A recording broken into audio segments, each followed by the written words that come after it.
Hey friends, welcome back to another Seed Talk with Lisa and Layne. Hey Layne. Hey Lisa, how are you doing? Are you holding up okay in the summer heat? Oh, it is so beautiful around here. The fields are busting wide open with flowers. We're on the verge of preparing for cool flowers. Our fall harvests are going to be amazing. I mean, it's hard to be bad around here, actually. So, friends, welcome back to another episode. And we're just really happy to be here and want to remind everybody that this podcast is made possible by thegardenersworkshop.com, which is packed full of fun stuff for you if you want to grow cut flowers. So, what's up today, Layne? Well, back in episode 100, which was our celebration of the 10-year anniversary of Cool Flowers and some tips and tricks you've learned since the publication of the book 10 years ago, we mentioned something called a sun cap. And that got a lot of people curious and they wanted to know more about what it is, how they could go about making it, what materials to use, how to attach it to hoops. So today we're just going to go through all of those details because it's something that's really useful for your summer plantings as well as those fall plantings of cool flowers if the temperatures are still a little Yeah, too warm when it's time for you to put them in the ground. great. I am super excited. Let's get started. So we're just going to start off with, for anyone that didn't hear our episode 100, what is a sun cap, Lisa, and how can it be useful to people in different seasons of the year? So I called it a sun cap because this is a process that I have done to create a shade over a bed, to create a little shady spot over a bed. And we have done this in all different kinds of ways through the years. And I've used different products. And this insect netting that we now use and have has just proven to really make this sun cap so easy to manage, to use, and is so very, very effective. So basically, I create, it's all like if you can imagine a greenhouse, the kind of greenhouses that have the roll up sides where they roll up for ventilation. Well, that's basically what I do on a low tunnel. So the sun cap just creates shade on the bed. And so I use, because it's made out of insect netting, you can use it to help protect your plants from insects, like the bean beetle on beans. And like right now, we have it installed as insect netting on our cut flower kale to prevent the moth from getting to the cabbages to lay Yes. eggs to eat holes in them, right? So I am finding more and more uses throughout the seasons. I don't know what I would use it for during the dead of winter, like you would a row cover, but I am certainly find many uses for it in spring, summer, and into the fall. Yeah, it's just really useful, like we mentioned, if you're planting out in conditions that might seem a little extreme and you're worried about maybe your transplants are going to get toasted out there. It just creates a little bit of extra protection from that harsh sun. And then also, like Lisa mentioned, you can put the sides down and then use it to protect from insects or to help deter other creatures that might be interested in eating your seeds or seedlings or plants. And so I'm glad you said that. This picture image that we're looking at with the sun cap installed is a bed of Celosia coxcomb that was planted on a 97-degree day. I mean, we had to plant and we did not lose one plant. I mean, it's perhaps one of the most beautiful beds of coxcomb that has grown here on the farm this year. And it was planted in adverse conditions and the sun cap saved it. No question about that.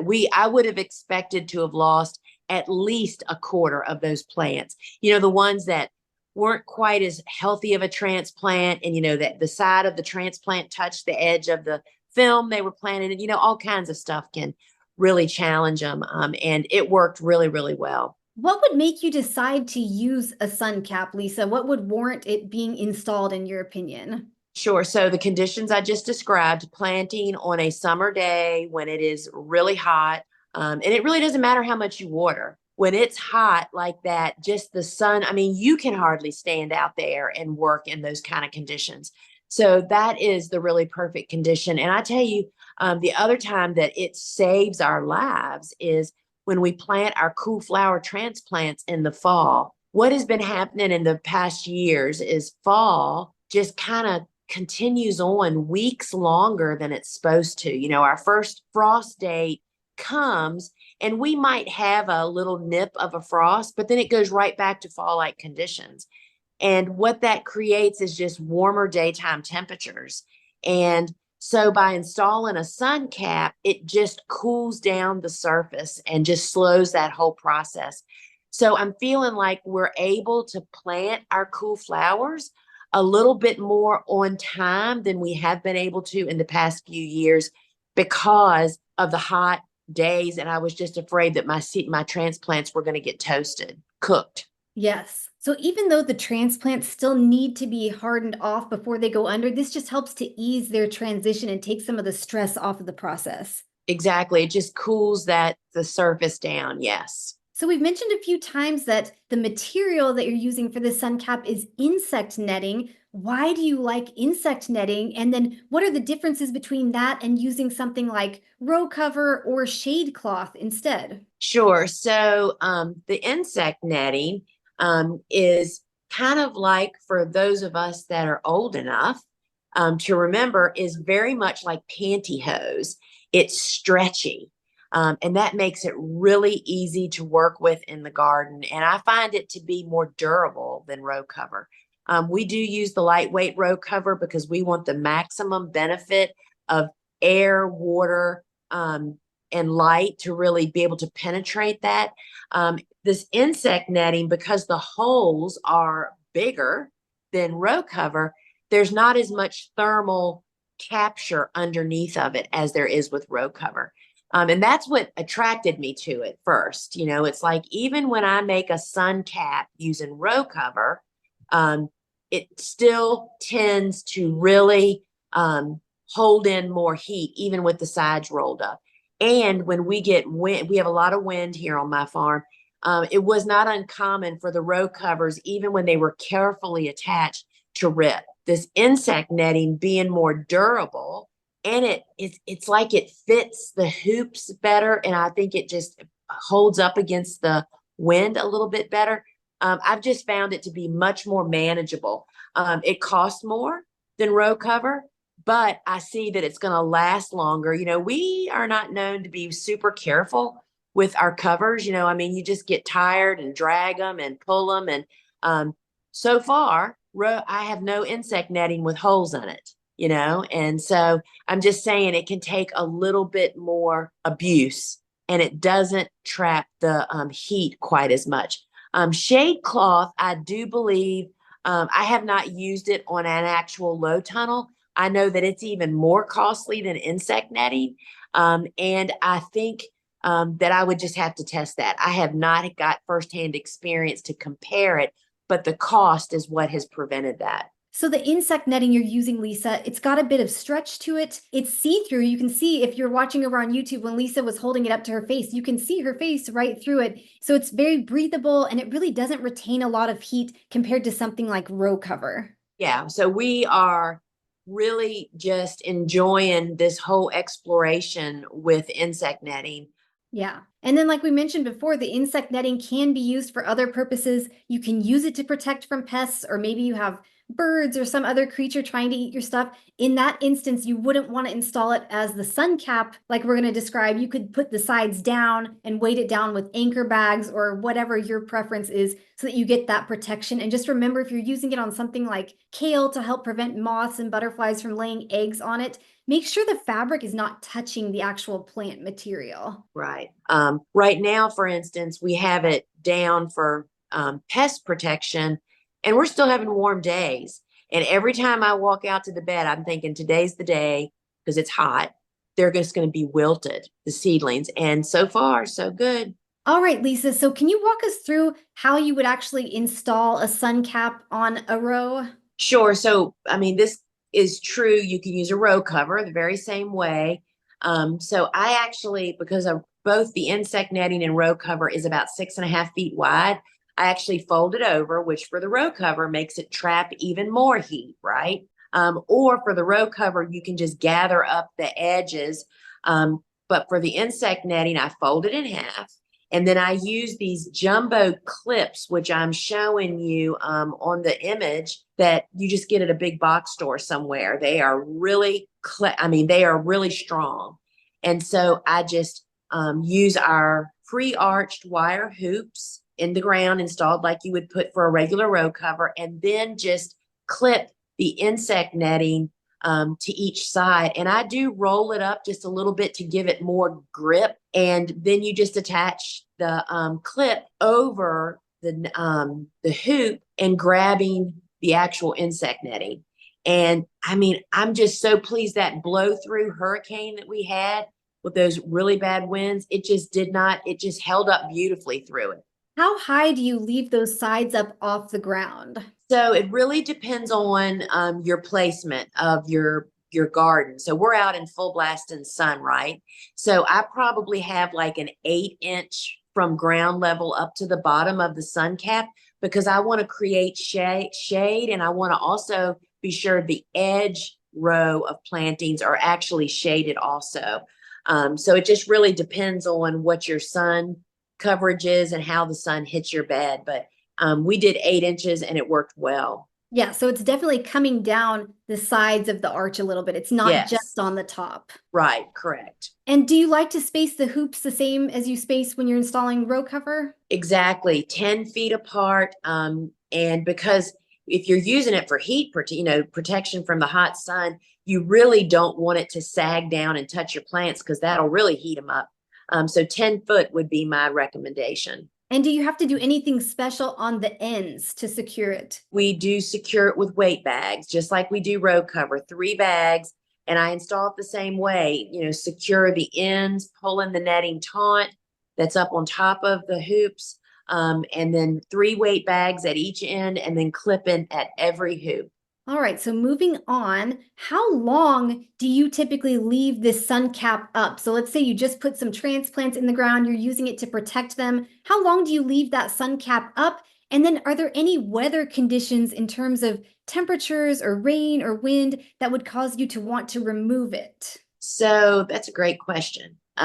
So I left the sun cap on that bed that we're looking at, which was planted on that 97-degree day.